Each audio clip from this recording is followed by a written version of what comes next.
So tonight's topic is going to be on recovery from our workouts. My question for you is, have you ever gotten to a point going through a phase or maybe just simply after one workout where, workouts usually feel good, but maybe there was a workout, either a single one or a series of them where after workouts, you just felt beat up, where you did not feel good. Usually after a workout, your adrenaline's running, it actually brings you more energy. But have you ever had a workout where you're just like, ugh, I feel terrible. Like you literally need to come home and take a nap just to recover from your workout, where you feel completely drained.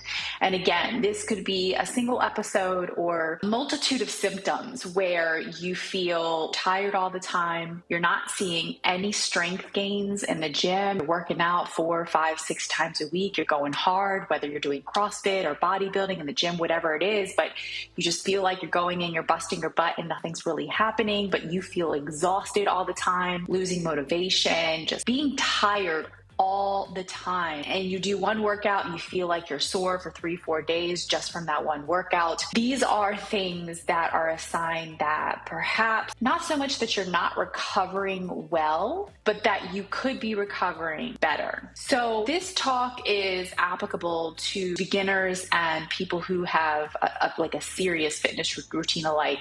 I will say that it's going to be more helpful to you if you do have a consistent routine and you are doing resistance training, because these tips are going to be the most helpful for that, as far as looking at muscle adaptation, putting your muscles under time and tension, and utilizing these tips to not just optimize how you're feeling as far as soreness goes, but long-term improving the lean muscle mass gains that you're truly looking to get out of something like resistance training. So 5 tips for you guys today. So if you bought a pen, write this stuff down because this is really, really good stuff. The first one, immediately after your workout, as soon as you possibly can, turning on some slow-paced music, and I'm going to explain why in a second. So for people, if you're like me, when I go into the gym, I lift heavy. And when I lift heavy, especially if I'm doing like heavy back squats, I always have my earbuds in. I'm always listening to music. Everyone has their different preferences, but I like to listen to something that has a really fast cadence.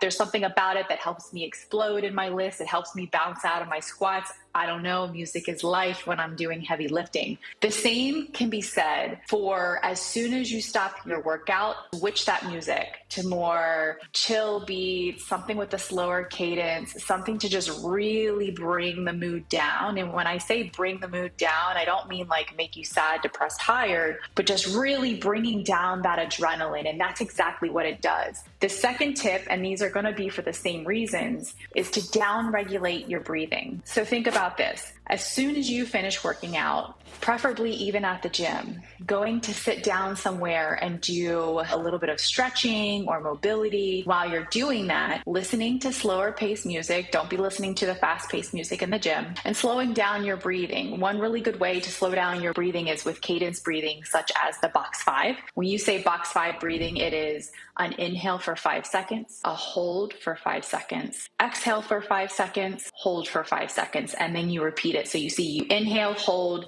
exhale, hold, and that's why they call it a box. 5 seconds is like the average, but you can do anywhere from 3 to 8 minutes. And what this does when you slow your breathing down is it brings your heart rate down, and that's exactly what the slow cadence music does. Yes, music affects your heart rate. When you listen to more upbeat music, that's why things rev you up. You listen to hype music to get you going. It actually does increase your heart rate. And then the opposite of that, when you listen to slower music and slow down your breathing, it brings down your heart rate. And when you bring down your heart rate and you do these slower regulated breaths, it activates your parasympathetic nervous system. So we have 2 systems within our body. We have the sympathetic and the parasympathetic. Sympathetic is that fight or flight. Sympathetic is what releases the adrenaline throughout our body, which is what you want during your workout. It helps give you that strength. It helps give you the explosion. It helps give you the endurance. But side effect of that, which it's supposed to do this, is to increase your heart rate. Because when you increase your heart rate, you increase blood flow to your muscles. When you're done working out, you no longer want your sympathetic nervous system activated. You want to activate your parasympathetic nervous system, which slowly brings all of those processes down.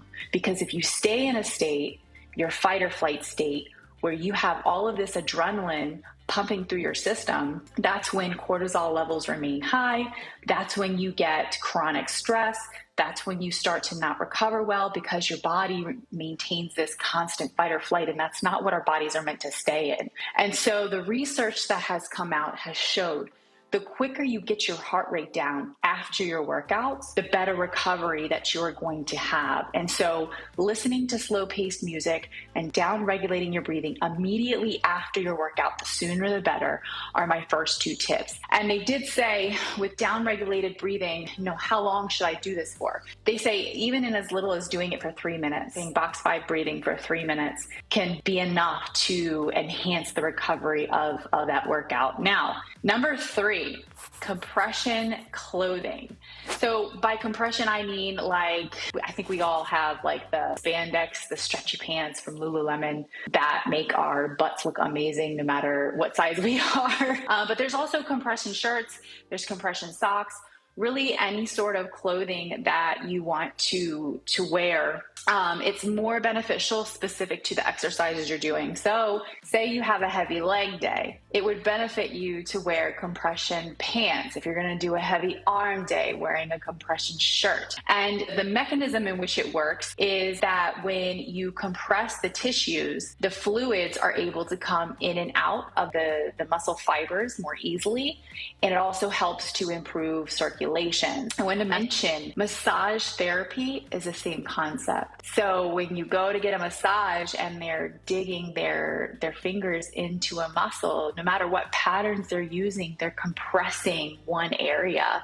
And it's the same hypothesis that when you put pressure over muscle tissue, it forces fluid into that muscle fiber and it helps to increase blood flow, therefore helping recover faster, because we all know that blood and circulation, it brings the nutrients. So that's a good thing. Now we can move on to number 4. Number 4 is cold water immersion. So when you hear cold water immersion, you probably think ice bath, which is the case. Now, here's the catch with cold water immersion, using it as a recovery tool. For someone like me who lifts in a competitive sport, for example, I have a meet coming up April 1st. If I were to take an ice bath after my workout, let's say tomorrow, I'm going to the gym tomorrow. Let's say after my workout tomorrow, I want to take an ice bath because I maxed out, I'm really, really sore. I'm in so much pain, I'm so sore. I can take that ice bath and it's temporarily, in the short term, it's going to make me feel better. It's going to make me feel less sore. But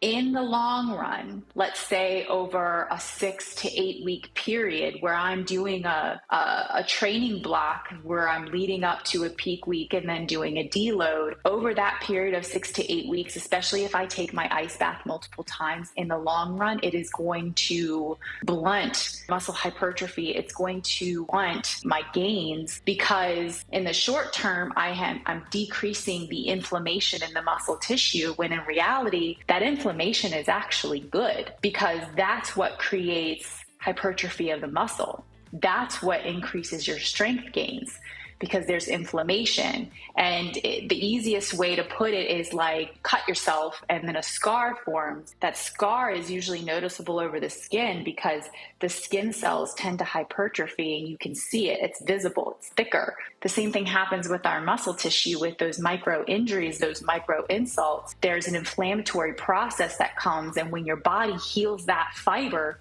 it ends up healing bigger and stronger because it's prepared next time for that insult. So it's going to be stronger next time for that insult. That is exactly what tissue growth is in its most simplest form. And so the cold, the ice, is going to decrease the inflammation, but long term, it's actually not beneficial. So take it as a grain of salt. If you're not a competitive athlete and you just don't want to feel sore, an ice bath is great. Now, ice bath, emphasis on ice. I think they said that in order for this data to be accurate, the water has to be below 45 degrees or lower. Taking a cold shower has its benefits mentally for mental training, discipline, etc., but it wouldn't necessarily be applicable to this tip because it's hard to put your whole entire body immersed under cold water in a shower, versus if you're completely underwater, like say in a bath, your whole entire body is underwater. And then the final one, guys, is the opposite, going into the heat. Now, the concept is the same with heat and cold water.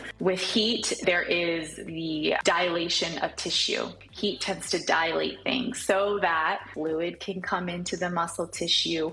All the cells that come in to repair that tissue are right there and available, and it helps to increase the circulation. It may, in the most immediate period, say you go into the sauna, you can see redness. Your skin, whichever area is exposed to the heat, can be red. There can be some mild inflammation, but that quickly goes away. But again, this is for more so immediate relief, but not something that long-term you would want to do every single day, especially if you are in some sort of competitive sport or have a game or competition or anything like that, which I know a lot of you aren't. And that's why I included it. Now, there is one thing that I didn't mention, and I want to put it between tip 4 and 5. Things like NSAIDs, ibuprofen. A lot of you, when you have a headache, you take ibuprofen. And when your back hurts, you take ibuprofen. Ibuprofen is similar to taking an ice bath. So it's going to give you immediate relief. But long term, you don't want to keep taking something like ibuprofen, especially if you're taking it because you're sore after your workout. Because again, it blunts that adaptation that your body needs to go through in order to cause adaptation, muscle hypertrophy, and strength gains. So I'm not saying that it's bad to take an ibuprofen if you have a splitting headache or whatever, just knowing that it can blunt your gains. And for me, it's all about the gain. But I want to know what you guys think about this, if you find any of these helpful. I am excited to be bringing some new topics to you guys like this. I would love to hear your feedback. I want to make sure that I'm bringing you guys new information that you may not necessarily have ever heard before. Otherwise, that's all I got for you guys. Hopefully you wrote some of this down. If there's a specific topic you want to learn about, please don't ever hesitate to put it in the comments. And you all have a wonderful evening. See you later, guys.